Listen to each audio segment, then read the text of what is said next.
எசாயா அதிகாரம் 64. நீர் வானங்களை பிளந்து இறங்கி வரமாட்டீரா? மலைகள் உம் திருமுன் நடுநடுங்குமே. விறகின் மேல் தீ கொழுந்துவிட்டு எரிவது போலும், தண்ணீரை நெருப்பு கொதிக்கச் செய்வது போலும் அவற்றின் நிலைமை இருக்கும். இவற்றால் உம் பெயர் உம் பகைவருக்கு தெரிய வரும். வேற்றினத்தார் உம் திருமுன் நடுங்குவர்.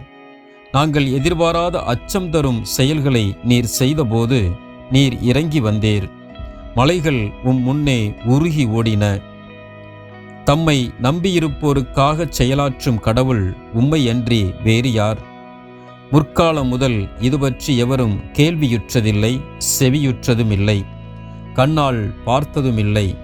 மகிழ்ச்சியுடன் நேர்மையை கடைப்பிடிப்போர்க்கும் உம்மையும் உம் வழிகளையும் நினைவில் கொள்வோருக்கும் நீர் துணை செய்ய விரைகிறீர். இதோ நீர் சினமடைந்தீர். நாங்கள் பாவம் செய்தோம். நெடுங்காலமாய் பாவம் செய்திருக்க நாங்கள் மீட்கப்படுவது எங்ஙனம்? நாங்கள் அனைவரும் தீட்டுப்பட்டவரைப் போல் உள்ளோம்.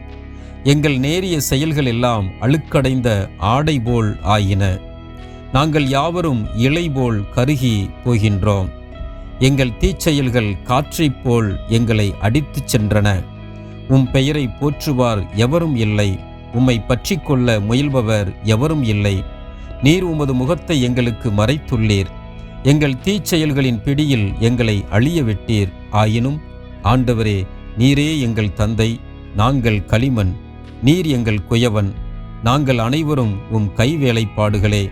ஆண்டவரே, கடுஞ்சினம் கொள்ளாதிரும். குற்றத்தை என்றென்றும் நினையாதிரும். உம் மக்களாகிய எங்கள் அனைவரையும் கண்ணோக்கும். உம் புனித நகர்கள் பாலை நிலமாயின.